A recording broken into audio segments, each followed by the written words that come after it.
Some of the greatest seducers, male and female, were not good looking at all. It's about psychology. And our earliest ancestors depended on the group for their survival and getting along. And their powers came from observing other people and their body language. You could read it. So it's a skill that's wired into us, wired into our brains. You can't think of everything in life having to be pleasurable and having to be passionate. It's going to be boredom. There's going to be tedium. How do I deal with it? You have to feel a greater love than just mere pleasure.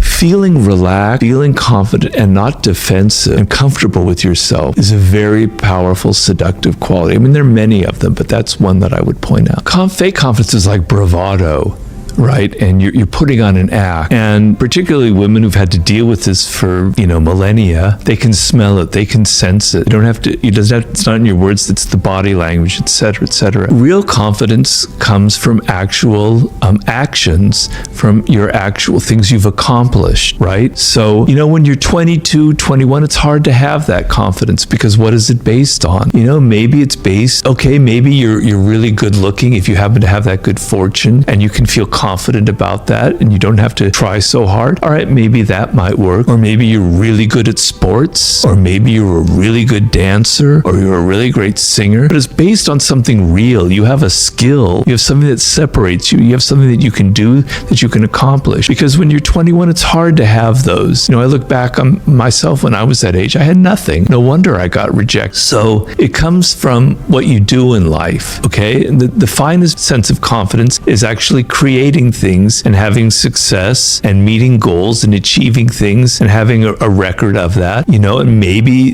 what goes with that is having some money, but it's not necessarily, because you don't have to have a lot of money and you don't have to be good looking to seduce. That's a myth I try to explode in the art of seduction. Some of the greatest seducers, male and female, were not good looking at all. It's about psychology and it's about how you carry yourself. But the confidence comes from actually what you can do, not how you feel or what you say. Well, it is how you feel, but the feeling is based on things that you actually can do, skills that you have that separate you, that make you feel really confident. So the thing it is, we evolved for hundreds of thousands of years before language existed, right? And our earliest ancestors depended on the group for their survival and getting along, and their powers came from observing other people and their body language. You could read it. So it's a skill that's wired into us, wired into our brains. It's a very unique skill that we humans have. It's just that you don't learn that. When you're a child, when you're 2 years old, you have it because your life depends on it. You have to see if your mother is loving you or your father is kind to you, because if not, you could be abandoned. Your life depends on it. You're great at reading that. And children are incredibly adept at picking up body language. So if someone is fake, if someone's an imposter, they hate being around children because children see through you like radar, right? Because they're so attuned to it. You had that skill when you were very young, but you lost it because you became so oriented with words and you became so self-absorbed that you're not paying attention. But it's extremely important. So the whole body is involved in it. So you've got to first stop thinking about people's words so much. Because the one thing about words, unfortunately, is people can lie. They can say whatever they want. They can say, I love your screenplay. That was fantastic. You were great in that movie. I thought you were great, etc., etc. They can say anything to please, to flatter, to cajole you. Body language, man, it doesn't lie, right? So I talk in that book about the eyes and the fake smile. The fake smile is something you see every single day, but you're not paying attention. It's like, but a real smile, the whole face gets animated and there's a little crinkly thing here as your face, as it lights up and your eyes light up. It's hard to even put into words, but it's there. You can see it. It's real. It's not fake. Knowing the difference between a fake and a real smile is really important in seduction, in business, or whatever. To know if someone is like, yeah, I like that idea. No, they don't really. They're saying that to please you. They actually hate your idea. You master that language, you can start deciphering all this bullshit people are giving you. The face, you can disguise it a little bit. Actors know that. But you know what you can't fake? It's your voice. If you're nervous, not even the finest actors in the world can fake that. Your voice betrays so many things about you. It betrays your weakness. It betrays your lack of confidence, or it betrays the other quality, etc., right? So pay really attention to the tone of people's voices, to how fast they talk.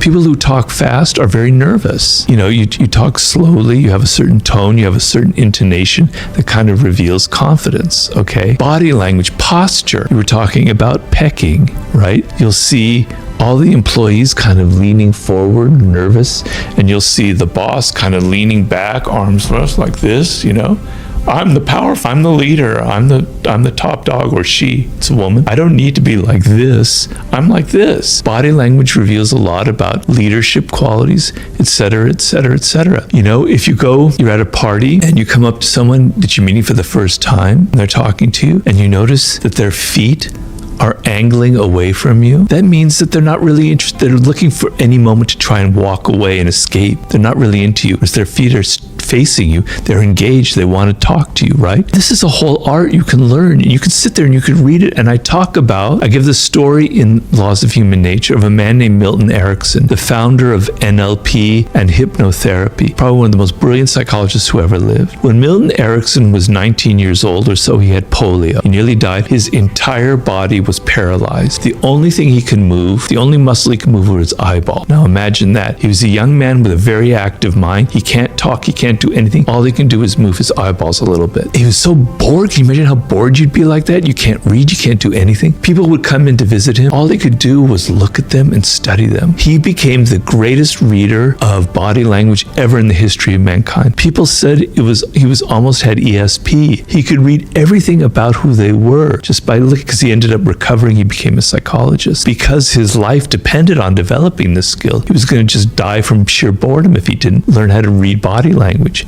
He mastered that language much like somebody could master French, and it's an incredibly powerful language. If you feel confident, if you feel secure, if you're not all inward and insecure and worried about yourself, it will naturally radiate through your gestures. Yeah, you don't have to sit there and pay attention to your fingers, your arm, your ears, your eyes. It's just there, it's natural. So yeah, that is the solution.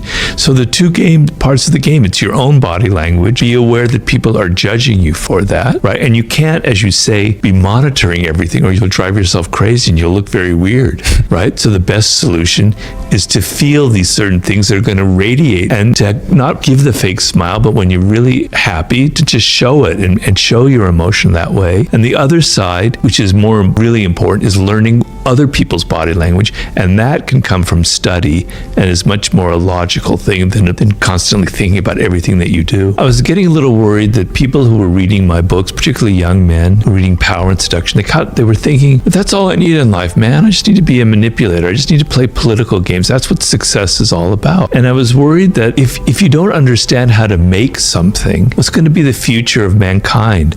Are bridges just going to fall down? Are hotels going to collapse? People don't know how to make things anymore. We don't know how to use our hands anymore, right? So being able to be good with people is extremely important as a social animal. But perhaps higher up in the hierarchy is being able to do things, to be able to have great skill, and to be able to create something and know how to master a subject, and to build something that can last. That's really important. And I'm feeling like, because young people, this is back in 2010, imagine now, have this idea that everything comes quick and easy because you can click, click, click and things come to you, that everything in life should be that way, that we're becoming alienated from the human brain and how the human brain operates, because the human brain requires time. If you know how the human brain operates, we have what are called neural pathways, and every time you repeat something, a neural pathway is created and strengthened and strengthened and strengthened. It's why we get addicted to things, but it's also why we develop skill. So if I'm sitting there shooting free throws day in and day out and day out, my brain is wiring it, it's learning that motor skill, that hand-mind thing, and it's getting better and better and better at it. It takes time, it takes repetition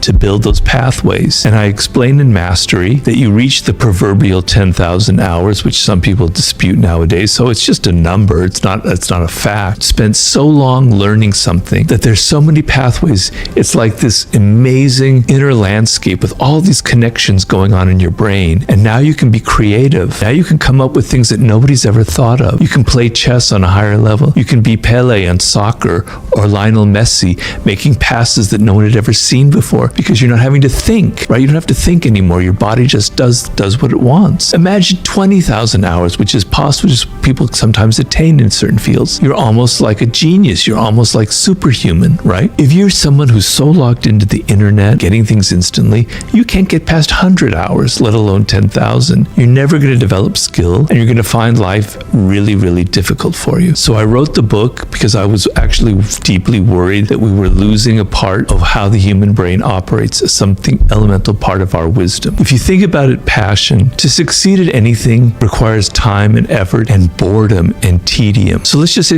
a simple example. You're learning to play the piano. When you first sit down at the piano, you have to play these really insipid tunes. It's so boring. You have to learn finger exercises and scales. On any instrument, you have to learn scales, etc. It's tedious, man. If you think it's got to be passion, forget it. You're never going to get far. The thrill comes after a year of playing the piano, and you get better at it, and better and better, and now it starts coming fun. Then 10 years, it's more fun. Then 20 years, it's fantastic. I'm not trying to name drop here, but the other night I had dinner with Stevie Wonder. It was the most amazing thing I ever seen. He's absolute. I wish I had interviewed him for my book. Speaking of genius, and he's blind, obviously. Everybody knows. But I was watching him. He performed for us. We were there with a group of friends at his recording studio. I was watching him play the piano, and he's blind, right? And he's improvising, and it's just absolutely brilliant and amazing. And as I'm seeing this, I'm thinking I could see the thousands of hours he's been putting in just touching these keyboards and knowing where the keys are. It was just mind blowing how amazing it was. That is the power the human brain naturally has through hours and hours and hours of effort. That's how it works. So he didn't get there because it was passion. He got there because he was a child prodigy. At the age of 11, he was signed to a contract with Motown Records, right? He was playing that as he was a kid, hour after hour after hour after hour. He had a love for the piano, but it wasn't like every time he sat down, it had to be passionate about it. He had the patience to put up with all of the boring stuff, okay? So you want to discover what you were meant to, what you have a connection to, what you have a love for when you're a child, hopefully, or when you're 18 or 19 or 20. That's the best time to discover it. You decide, and it doesn't have to be something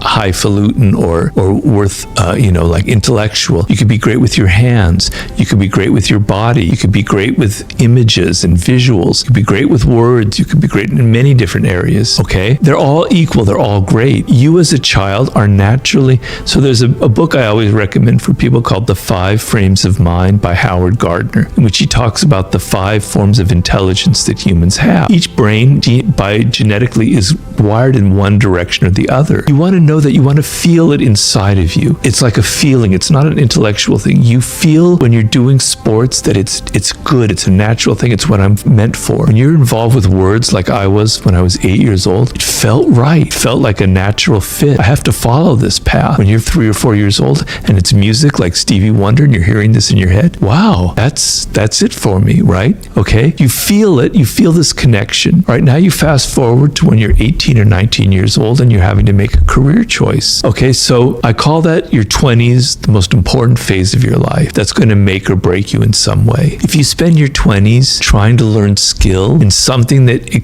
connects to you deeply, right? Then things are going to happen to you by the time you reach 30. You've discovered your life's task. It may not be something so specific. For me, it was writing and words, but I didn't know what to write. I tried novels, I tried journalism, I tried theater, I tried screenwriting. But you know it gives you a direction, and you try and you try and try. And that's what you were meant for. That's what you were destined for. You feel connected to it. You feel a love for it. And so when it comes time to do the tedious stuff, you're able to do it because in the end it'll pay rewards. You'll get better and better at it. And the connection is so deep that to not do it would be miserable. So you can't think of everything in life having to be pleasurable and having to be passionate. It's going to be boredom. There's going to be tedium. How do I deal with it? You have to feel a greater love than just mere pleasure or passion. It's got to be something so deep within you that to not do it will make you deeply unhappy. For me, not to write or be a writer, I don't think I'd be alive right now. I would have been so miserable. I would have been so alienated from who I am. So that's what will get you through. That's what a life's task is. You want to look for the job that offers you the most possibilities of learning. So if you're going to go to a florist shop where